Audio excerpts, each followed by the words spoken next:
Welcome to another episode of the Inalienable Right Guys. We hold these truths to be self-evident that all men are created equal and that they're endowed with certain inalienable rights by The thing. the thing. Doom, doom, doom, doom, doom, doom. I want to give a big shout out to the dude that called himself the mayor of Realville. Dude that taught me something about being the mayor of Realville. I can't take that title because that belongs to no other than the big voice on the right, Rush Limbaugh. Happy birthday, Rush Limbaugh. Well, he taught me something about being the mayor of Realville because I'm a practical guy.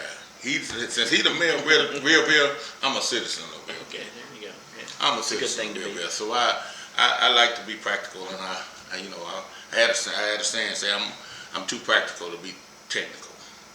But Rush Limbaugh, and like me and Mark, when we decided to discuss this, it ain't a sad ending to a good story. It's actually Rush is yes, he's in a bad way when it comes to the lung cancer and the fourth stage. I mean, that is dire. But if anybody's upbeat, if anybody have forewarned us of the viciousness on the left, they're fighting on.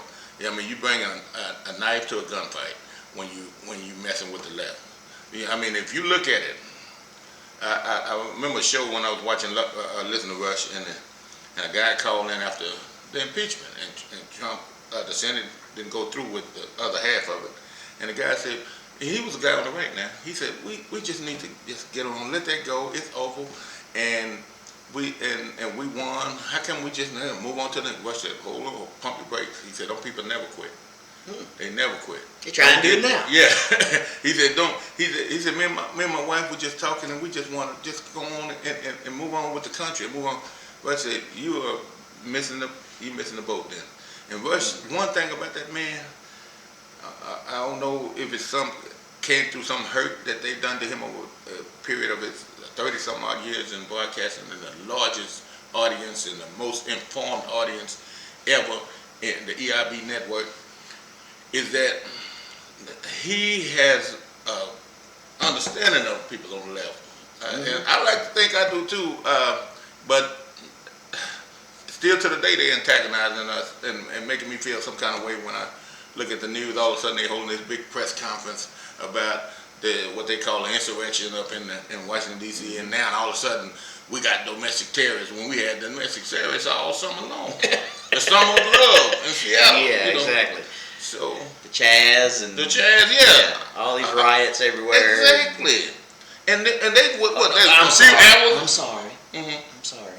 All these peaceful protests, or mostly peaceful protests. Yes, the summer of love. Yes. You know. So is that insane? So he Rush Limbaugh gave me a perspective. I remember when a guy introduced me to listen to him, I didn't, because I thought he was pompous and bombastic. He used to say, one brain tied behind his back. You know, yeah, fighting one arm behind his back or something like that. Whatever it was. Yeah, Yeah. he fighting Half his brain tied behind his That's it. Yeah. Fighting with half his brain tied behind his back. And then he said, talent on loan from God. Yeah. You know, and I said, who is this guy? You know, when I first started. Yeah, that's pretty high. You know. Yeah. Ego sounds pretty high there. But and actually, what he was doing, he was so intelligent that most of the things that he was doing, he was getting it from the horse's mouth. The left was saying these things, he would just repeat them, and they was ascribing them to him. Mm-hmm. And then eventually, I started figuring it out. He said, you know, you go around calling him racist? No. It was one time when Obama was president, and this liberal wrote a song called Obama, you remember what's that dragon? Puff the Magic Dragon. They call him Obama the Magic Negro.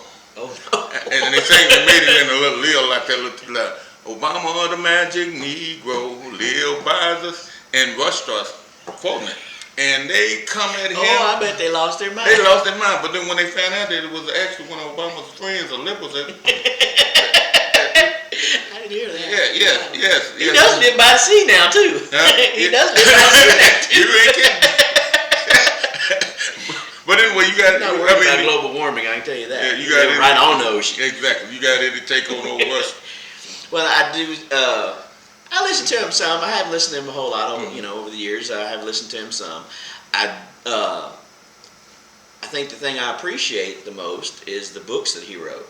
All those kids' books that he wrote. Yes. We got those for the kids, and we've read most of them. Fascinating, and was real interesting because I had never heard, and I'm sure he probably does this maybe every year. I don't know. But Thanksgiving, he talks about the basically the Pilgrims and the first Thanksgiving and all that kind of stuff, and what kind of what the actual history is of all that. And one of the things that was really interesting, is they come over here, and they had the Mayflower Compact. Basically, that was a socialist deal. Basically, everybody owned part of the whole. I didn't know that. Yeah.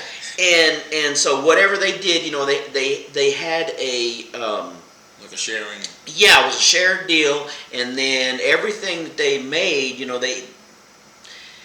they owed money to whoever, the people that well, how do I want to put that? The people that provided them the resources and the money to get them over to America. Pretty much a sponsor. Yeah, they sponsored them. That's good. That's perfect. The people that sponsored them to come over to America, they owed them from whatever they grew, crops they grew, or whatever resources that they were able to get in America. They were to send that over to wherever, London and I think Denmark as well, to these companies. And so they were putting all this stuff into a storehouse. And so like everybody had part of the storehouse, everybody had like their one share of this thing. And so it was like socialism. It was like everybody had a piece of the pie, but the majority of it went to this other thing. And it didn't work out, because people, basically the people that were there, they weren't putting in their best effort and all that kind of stuff, because like if they built a house, the house belonged to the collective, it didn't belong to them, and all this kind of stuff. So what they finally decided was to scrap that and just say, everybody, okay, here's your land, here's your house, do whatever you want with it.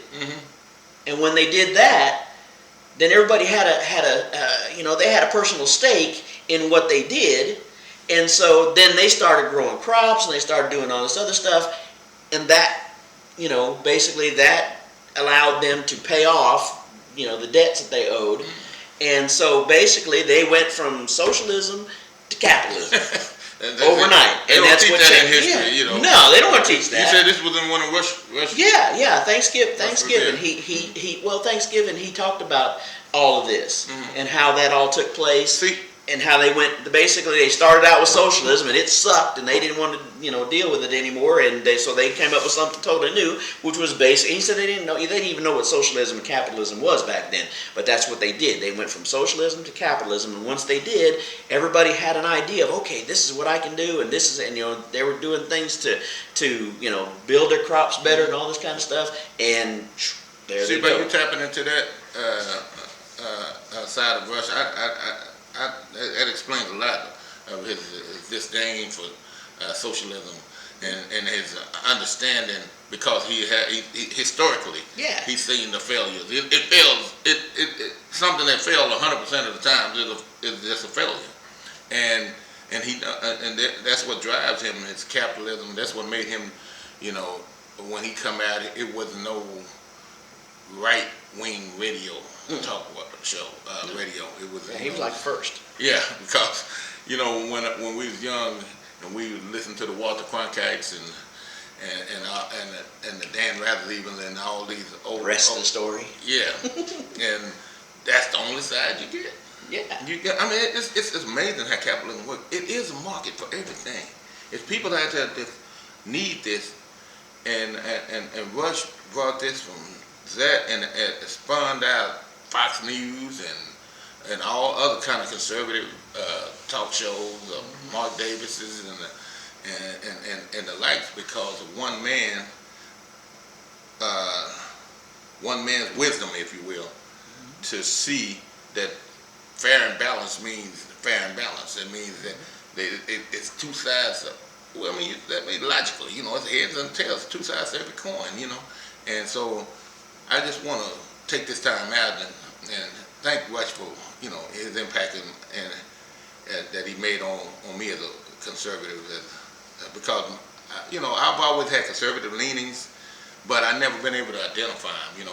Somebody tell me I'm a Republican, and somebody say I'm a Democrat, or I'm a liberal, or I'm this or that. But when I started seeing that limited government, protected borders,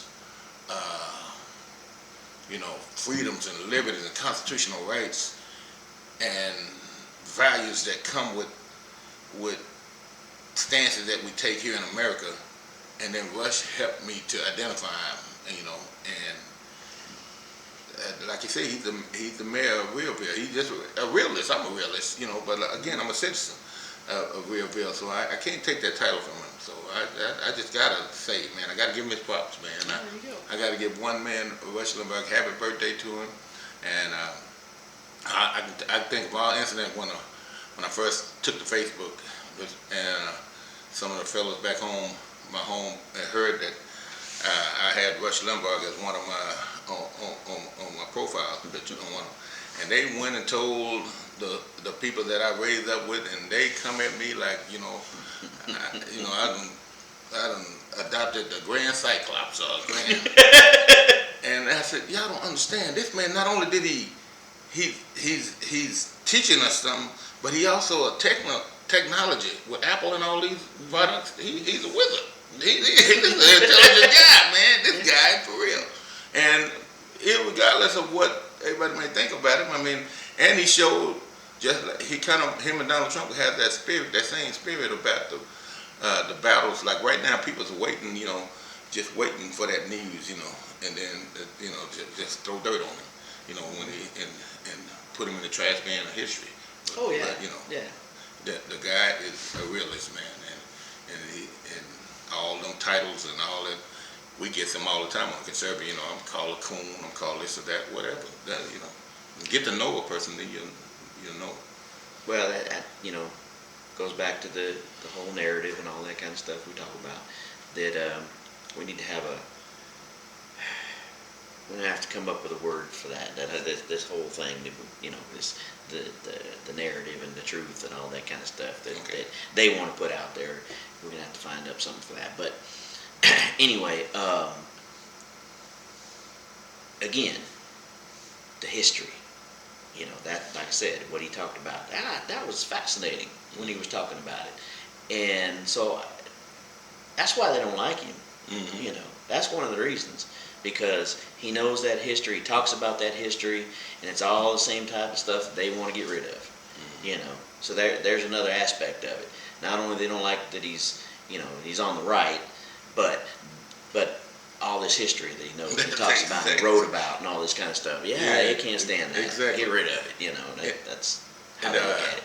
His friend, dear friend, and his show. I don't want to say editor, but his name is Bo Snerdley. Mm-hmm. If you ever see him, I mean, he been there from day one. Yeah, from day one, yeah, I think. And Rush done made that man a millionaire 10 times over. Mm-hmm. And he's a black man. Mm-hmm. And all this, stuff that they think. Most of the things that his music compiled. Man, Rush know how to get out of the left skin. Oh yeah. Man, he better put some Al Green on right before he come on, or he may put some R&B, some Marvin Gaye, or he may, whatever. But people like he just condescending. He don't know nothing about that music. Rush got he's just logical. I mean, conservatism is logical, man. To me, I ain't held to that. I used to listen to a lot of country music, and some of my black friends, try to. I said, man, y'all for real? Beauty is not how to behold. Are y'all listening to what these people are saying? Music, I love music. And you can't limit me to a certain, now, you know, you can get that grunge rock and all that now. You can get that out of my face because I can't understand it. But if I'm a lyricist and I like lyrics and I've been, you know, told you can't listen to this or you should listen to that. But a real person, a realist like Rush, myself, and conservatives that I know, they make up their own mind whether they like something or not. They're not told. And that's what, like you said earlier in one of the videos about, you know, that we have our disagreement with Donald Trump. Then little do they know, but they don't give us time to express it. You know, they too busy labeling us as followers, as, you know, trying to put a title on us or that we Trumpsters or something. You know, we're grown men. You know, grown men making our own decisions. We're inalienable right guys. We love our freedoms and rights just as much as Rush do and just as much as Trump do. Hopefully, because I know I love mine. You know, so we thought we'd take this little time out and wish Rush Limbaugh. I don't know if now his age-wise, I know he's a little over 70. He might, I'm not sure. Like 71, 72, if I had to guess. But I know he was just, and so he's celebrating that today. Lord's willing. So happy birthday, Rush Limbaugh. Yeah, happy birthday. You got me messed up now though, because you know we did lose another country star not long ago. Charlie, Kiss Angel, good morning. Yeah, man. Yeah. Love like a devil till you get back home. Charlie Pride. Everybody going to San Antonio or Phoenix, Arizona.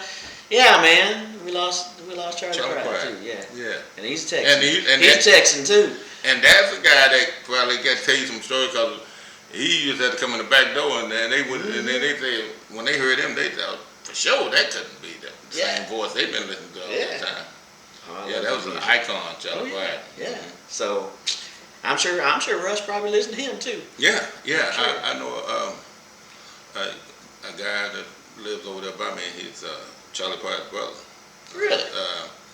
They're dear friends. I forget the name of his show. He got a little YouTube channel too. I'll show it to you later. All right, cool. And him and Charlie Pride's brothers are pretty tight. And he tried to take a little country Charlie Pride's brother, but he, you know, ain't nothing but one Charlie Pride. Yeah, there you go. We got off on that, but you said something about country music and him listening to country music and all that. It reminded me of that. I said, yeah, we lost a you know, black country superstar. Just recently. That bummed me out. I like Charlie Pride. He's a good guy. But anyway, well, you know, I hope that everything works out with Rush.